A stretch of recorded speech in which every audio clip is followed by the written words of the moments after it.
In Kenya today, we are in a serious political and economic crisis, one that we have not seen in this country before. Having close to about 200 young people dying in less than 2 years is shocking. It's shocking. In the last 2 months, we have had more than 60. The numbers are increasing. This is shocking. When you hear the president ordering the shooting of Kenyan unarmed young people, I don't know how other people feel. I get shocked. I get shocked. The president has no powers. The CS has no powers to order the shooting of people. They are supposed to be protecting them. If there are any offenses committed, they are supposed to be taken to court. Are we being told that the police are helpless? They can't arrest those young people? It is quite shocking.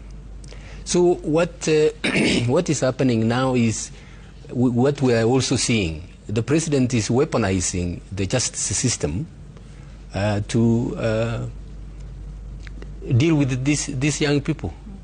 They're being called terrorists. These young people are not terrorists. These are young Kenyans whose only crime is to express their views, their constitutional rights, to demand their constitutional rights. Instead of being applauded and supported, they're being killed, they're being abducted. This is serious. When you talk, the former Chief Justice David Maraga has faulted the Kenyan Parliament for what he described as its failure to act on widespread call to remove President William Ruto from office. Speaking during a televised interview, Maraga said that given the numerous allegations leveled against the head of state, Parliament had constitutional duty to initiate the impeachment process. Maraga, who has declared his intention to challenge Ruto in the 2027 general election, argued that the president has violated multiple provisions of the constitution. He expressed concern that the legislation arm of government has become too subversive to the executive, thereby hindering its ability to perform oversight function effectively. According to the former Chief Justice, impeachment remained the only constitutional path, aside from resignation, through which sitting president can be removed from office before the end of their term. He criticized legislators for failing to act decisively on this front, despite the growing public dissatisfaction with the current administration. Under Article 145 of the Constitution of Kenya 2010, the process to impeach a president begins in the National Assembly, where members of parliament must submit a motion detailing the ground of impeachment. The motion requires the support of at least 1/3 of members of the National Assembly before it can be debated. If passed by 2/3 majority, the motion is forwarded to the Senate, which then investigates the allegation. The Senate may appoint a special committee of 11 members to handle the inquiry. The president is entitled to defend themselves either personally or through legal representation during the process.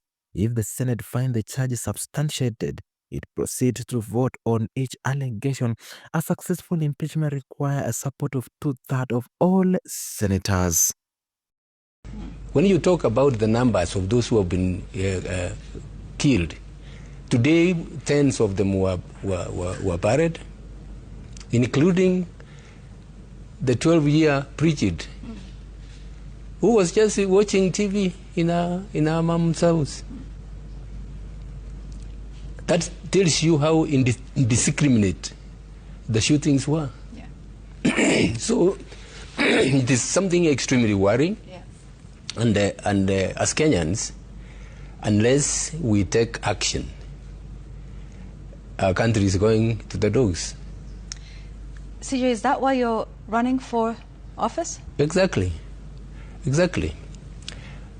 Last year, just before June, I was watching what is happening in the country, and I was troubled. On 25th of June, I was just shocked at what I saw. Just as I'm sure every Kenyan was shocked. What did these young people do? Express their outrage. Why are they going to the streets? Why are they doing what they are doing? Because nobody cares about their interests. Nobody cares about their interests. So we are in a very, very awkward situation. So when I saw that, and I got troubled, you know, the conversation was about what is happening. Yeah. Quite a number of people also talked about that. And then somebody asked me whether or not I had thought of a political seat. I said no. He said, look, you had better begin thinking. I said, I've never been a politician. I understand if you need to contest the presidential position, you need at least 10 billion. I told them, look, forget about that, this can't go on. And when the conversation went on and a few more people talked about it, of course I was myself wondering whether there's anything I could do. We talked, and after consultation with my family, with friends, and prayerfully reflecting on the issue, I decided to put in my bid. Yeah. Yes. Okay.